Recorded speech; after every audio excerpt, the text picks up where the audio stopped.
Football is a game of tactics and geometry, and one of the most fascinating concepts is the idea of half spaces.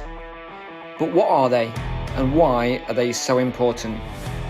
Let's take a look in this video and break it down. Now I want you to imagine the pitch divided into 5 vertical zones. We've got the 2 wide flanks, we've got the central zone, and finally we've got the half spaces, those lanes between the wide and central areas. These half spaces are tactical gold mines, and here's why. Let's look at 4 benefits of the half spaces in soccer. Number 1 is increased options for passing. Players in the half spaces have access to multiple passing lanes, making them versatile options in possession. They can pass inward to central midfielders, outward to wingers or fullbacks, or forward to strikers. Here we can see an example of a central attacking midfielder receiving the ball in the half space and threading a pass to a wide player making an overlapping run.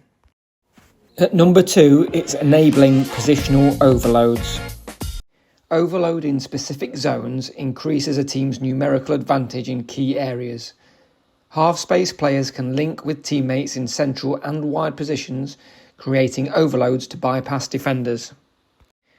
In this example, we can see a central midfielder moving into the half-space to combine with the fullback, outnumbering the opposition's attack 3v2. Again, we can see that the wide overload has been created by the central midfielder coming into the half-space, playing off one touch from the centre half and playing out to the fullback who's free. At number 3, we've got the facilitation of diagonal passes, so dropping into a half space to enable a diagonal pass or a better crossing angle to get a ball into the box. So you can see here in the example that the red midfielder has moved into the half space in the final third of the pitch, and that creates a really dangerous zone where we can cross a ball from.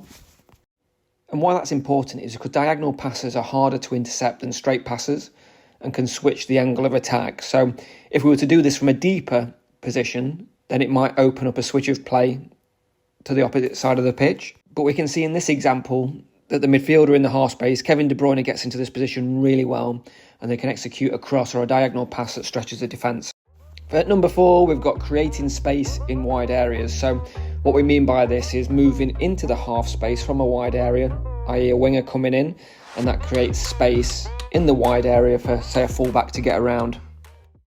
We can see in the example here that when the ball gets played by the fullback into the winger, they're going to travel with the ball into the half space, and that pulls the fullback with them.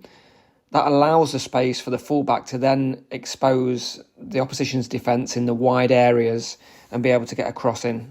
So why does that matter? Effective use of half spaces pulls defenders inward, freeing up wide players and enable them to do something like a cross or a shot that's going to impact the game. And the key benefit here is overlapping fullbacks or wingers that can exploit the vacated space to cross or take on defenders. So again, we can see in this example, the wingers come in from the wide area and the fullbacks been able to get forward.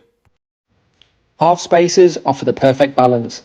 They're close enough to the centre for players to influence the game creatively, but far enough from the middle to avoid overcrowding. In modern football, teams use these spaces to create numerical overloads, break defensive lines, and open up scoring opportunities. Take a player like Kevin De Bruyne. When he operates in the half spaces, he becomes a nightmare for defenders. Why? Because he can find dangerous passing angles that are hard to predict. Whether it's a cross, a through ball, or a shot, the half space allows him to remain unpredictable.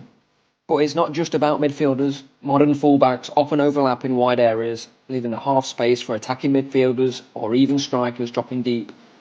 This movement creates fluid attacking patterns, making defences second-guess their positioning. Defensively, half spaces are tricky.